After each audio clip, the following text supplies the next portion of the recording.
Okay folks, democracy sounds cheap, but it's basically just a fancy word for people power. Imagine a system where citizens have a say in how they're governed, instead of some king or dictator calling all the shots. That's the gist of it. First up, rule of law. This means everyone, from the average Joe to the big-shot politician, is equal in the eyes of the law. No one is above it, not even your ama. Next, free and fair elections. Think of it like choosing your favorite kopitiam stall, except instead of Teh Tarik, you're choosing the people who run the country. Everyone gets a vote and every vote counts, or at least it should. Finally, citizen participation. This isn't just about voting once every few years and then going back to sleep. It's about staying informed, engaging in discussions, and holding your elected officials accountable. So, there you have it. Democracy in a nutshell. It's about giving power to the people, and that's a beautiful thing, even if it can be messy sometimes. Now, democracy didn't just magically appear one day. Its roots go way back, all the way to ancient Athens around the 5th century BC. Back then, Athenian dudes, yeah, sorry ladies, it was a different time, gathered in a big open space called the Agora, and literally voted on laws by raising their hands. Direct democracy, they called it. Of course, this system wasn't perfect. Not everyone got a say. Women, slaves, foreigners, tough luck. And it was pretty chaotic at times. Fast forward a couple of millennia, and democracy has gone through a lot of makeovers. It's like that friend who keeps trying out new hairstyles, some better than others. The Magna Carta, the American Revolution, the French Revolution, all these historical moments helped shape democracy into what it is today. It's been a long and winding road and the journey's far from over, but one thing's for sure, democracy's got a knack for adapting and evolving, which is probably why it's still around today. So, you've got different flavors of democracy. Think of it like choosing between chicken rice or nasi lemak, both delicious but cater to different preferences. Direct democracy, remember those Athenian dudes? Well, it still exists today, but mostly in the form of referendums where citizens vote directly on specific issues. Like that time the UK voted to leave the EU, Brexit, anyone? Then there's representative democracy, the more popular kid on the block. This is where citizens elect representatives to make decisions on their behalf. Think MPs, congressmen, you get the idea. Both systems have their pros and cons. Direct democracy can be very engaging, giving citizens a direct voice. But it can also be susceptible to mob mentality and might not be practical for complex issues. Representative democracy, on the other hand, allows for more expertise and efficiency. But it also relies on elected officials actually representing the will of the people, which, let's be honest, isn't always a given. So, which system is better? No easy answer, mate. It's like asking if Milo is better with or without ice. It all depends on your preference. Alright, time for a reality check. While democracy is pretty awesome in theory, it faces some serious challenges in the real world.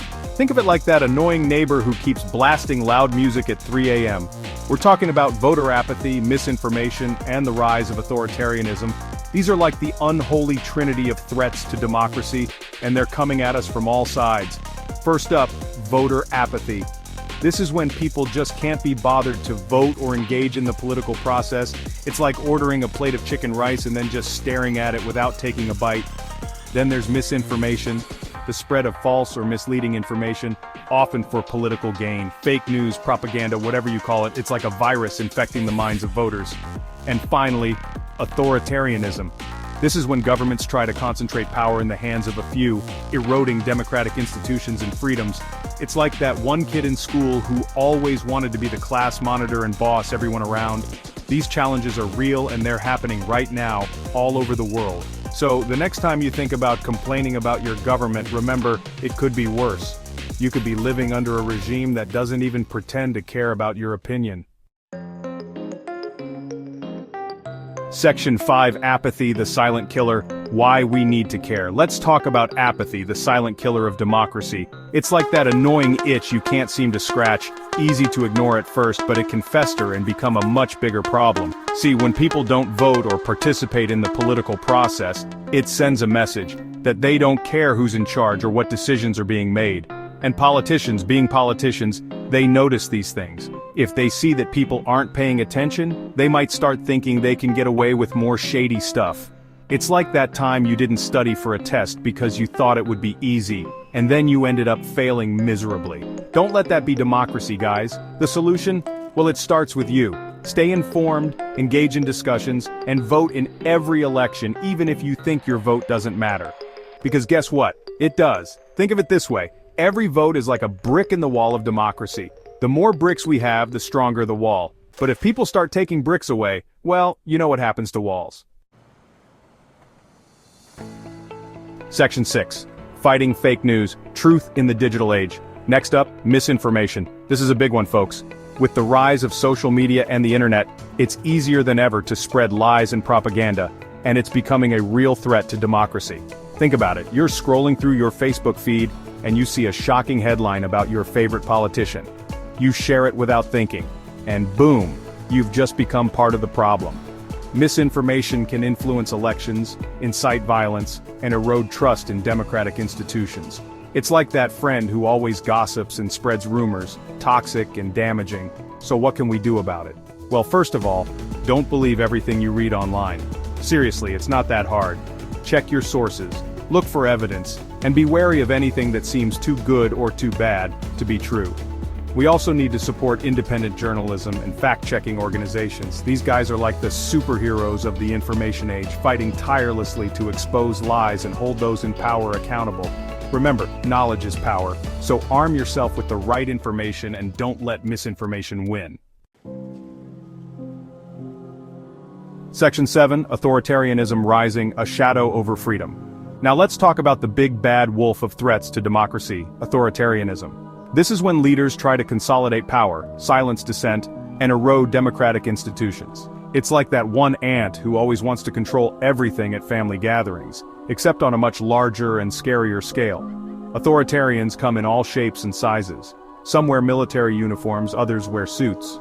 But they all share a common goal: to stay in power, no matter the cost. They use tactics like censorship, propaganda, and intimidation to silence their critics and control the flow of information. It's like trying to have a conversation with someone who always interrupts you and refuses to listen to your point of view. The rise of authoritarianism is a worrying trend, and it's not just happening in far-off lands. It can happen anywhere, even in countries with long-standing democratic traditions. So, what can we do? Well, we need to stand up for our rights and freedoms, support independent media, hold our leaders accountable, and never take our democracy for granted. Remember, democracy is not a spectator sport. It requires active participation and vigilance from all of us. So let's not let the authoritarians win. Section 8. Democracy Evolving, Adapting to Survive. Now for some good news, democracy, despite all the challenges it faces, is a remarkably resilient system. It's like those inflatable punching bags. No matter how hard you hit it, it always bounces back. One of the reasons for this resilience is its ability to adapt and evolve. Democracy is not a static one-size-fits-all system. It's constantly changing and evolving to meet the needs of its citizens. Think about it. The democracy we have today is vastly different from the democracy of ancient Athens or even the democracy of a century ago. Over time, democracy has expanded to include more voices, adopted new technologies, and found new ways to address the challenges it faces. For example, many countries are experimenting with new forms of citizen participation, such as online platforms for public consultations or participatory budgeting, where citizens get to decide how to allocate public funds. The point is, democracy is not a finished product. It's a work in progress, and it's up to each generation to shape it and adapt it to the challenges of their time. Section 9. Global Trends, the Future of Participation. So, what does the future hold for democracy? Well, it's hard to say for sure, but one thing's for certain: citizen participation will continue to be key.